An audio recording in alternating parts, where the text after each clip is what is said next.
ప్రియ భగవద్బంధువులారా, ఈరోజు మన యొక్క అంశం ఏమిటి అంటే భక్తి.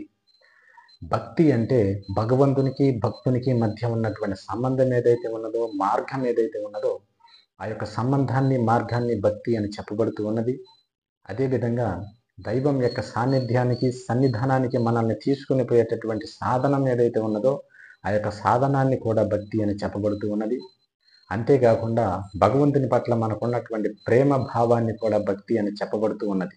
అయితే భగవంతుని పూజించడము, ఆరాధించడము, సేవించడము అనేటటువంటి మార్గంలో కనుక మనం చూసినట్లయితే భక్తులు పలు విధాలైనటువంటి భావజాలాలతో తమ యొక్క భక్తి భావాన్ని వ్యక్తపరుచుకుని ఆనందిస్తూ ఉంటారు.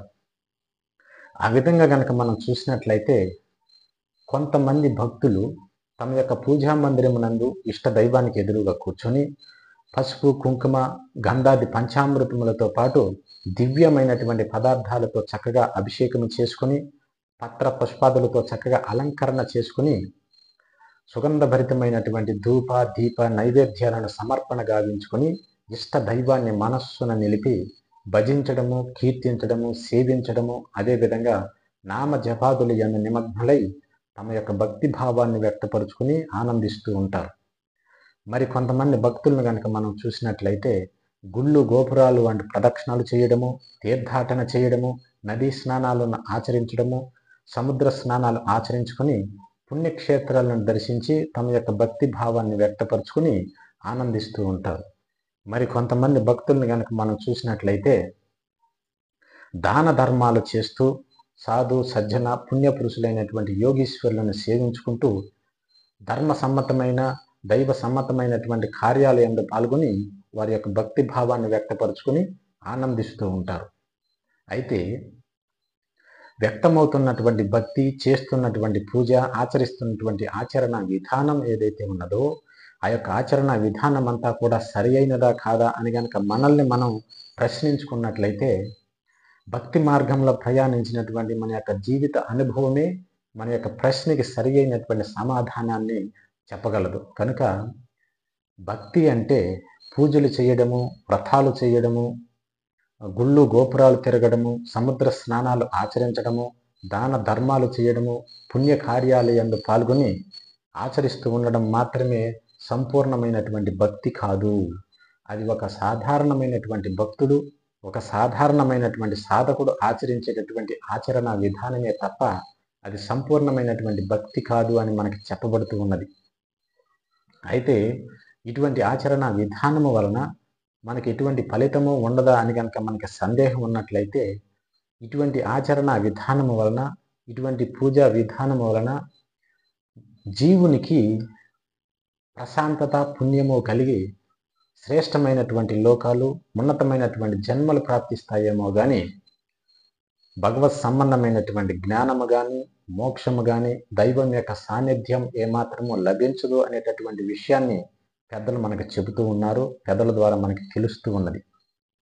కాబట్టి ఆచరిస్తున్నటువంటి ఆచరణ విధానానికి ధర్మపరమైనటువంటి జీవన విధానము, విచక్షణతో కూడుకున్నటువంటి జ్ఞానము, సత్ప్రవర్తనతో కూడుకున్నటువంటి ఆచరణ తోడైనప్పుడే అది సంపూర్ణమైనటువంటి భగవద్భక్తి అని చెప్పబడుతూ ఉన్నది. కనుక భగవంతుని యొక్క అనుగ్రహం చేత ధర్మాధర్మ విచక్షణ జ్ఞానాన్ని పొంది దైవం ఏ ధర్మాన్నైతే ఆదేశించిందో, ఎలా ఉండాలని శాసించిందో తదనుగుణంగా మన యొక్క జీవన ప్రయాణాన్ని కొనసాగింపజేసుకొని తరించేటటువంటి ప్రయత్నం అయితే చేద్దాం.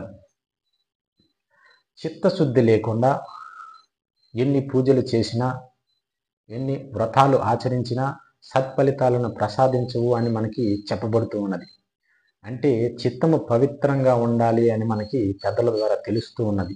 అయితే చిత్తము అంటే ఏంటి అంటే, చిత్తము అంటే ఇంద్రియముల ద్వారా మనసు గ్రహించేటటువంటి విషయ వృత్తులన్నీ కూడా ఎక్కడైతే నిల్వ చేయబడుతూ ఉన్నాయో ఆ నిల్వ చేయబడుతున్నటువంటి స్థానం ఏదైతే ఉన్నదో ఆ యొక్క స్థానాన్నే చిత్తము అని మనకి చెప్పబడుతూ ఉన్నది. కనుక చిత్తమునందు ఎటువంటి సంస్కారం అయితే చేర్చబడి ఉంటుందో తదనుగుణంగానే మన యొక్క జీవన ప్రయాణం అనేటటువంటిది కొనసాగుతూ ఉంటుంది. కనుక ఇంద్రియముల ద్వారా మనస్సు శ్రేష్టమైన ఉన్నతమైనటువంటి సంస్కారాన్ని కనుక చేర్చబడి ఉన్నట్లయితే వారి యొక్క జీవన విధానం అనేటటువంటిది ధర్మంగాను, శ్రేయోదాయకంగాను, కీర్తి ప్రతిష్టలు పొందుతూ గౌరవించబడుతూ ఉంటుంది. అట్లా కాకుండా దుస్సంస్కారం గనక చిత్తమునందు చేర్చబడి ఉన్నట్లయితే అటువంటి వారి యొక్క జీవన విధానం అనేటటువంటిది అధర్మంగాను, శ్రేయస్సు లేనటువంటి అజ్ఞానంతో కూడుకున్న జంతు ప్రవృత్తితో కొనసాగుతూ ఉంటుంది.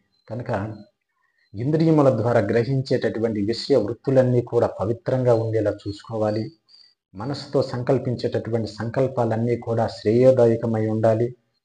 చిత్తమునందు దైవ సంబంధమైనటువంటి సంస్కారాన్ని, దైవ సంబంధమైనటువంటి గుణాలను పెంపొందించుకుని మన యొక్క జీవన విధానాన్ని కొనసాగించాలే తప్ప భక్తి అనేటటువంటి ముసుగు వేసుకొని విచ్చలవిడితనముతో ధర్మాధర్మ విచక్షణ జ్ఞానాన్ని కోల్పోయి అజ్ఞానంతో జంతు ప్రవృత్తి కలిగి చేయరానటువంటి పాపాలన్నీ చేసి దైవాన్ని ఆశ్రయించి పాలు పండ్లు పంచభక్ష పరమాణాలను సమర్పించి నేను భక్తుణ్ణి అంటే అది మూర్ఖత్వము, క్షమించరానటువంటి పాపము అని చెప్పబడుతూ ఉన్నది.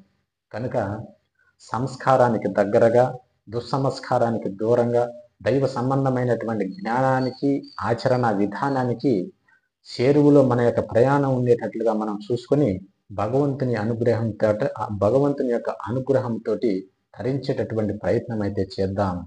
స్వస్తి. సర్వే జన సుఖినో భవంతు. ఓం నమో వీరబ్రహ్మ యోగీంద్రాయ నమః. ఓం శాంతి శాంతి శాంతి.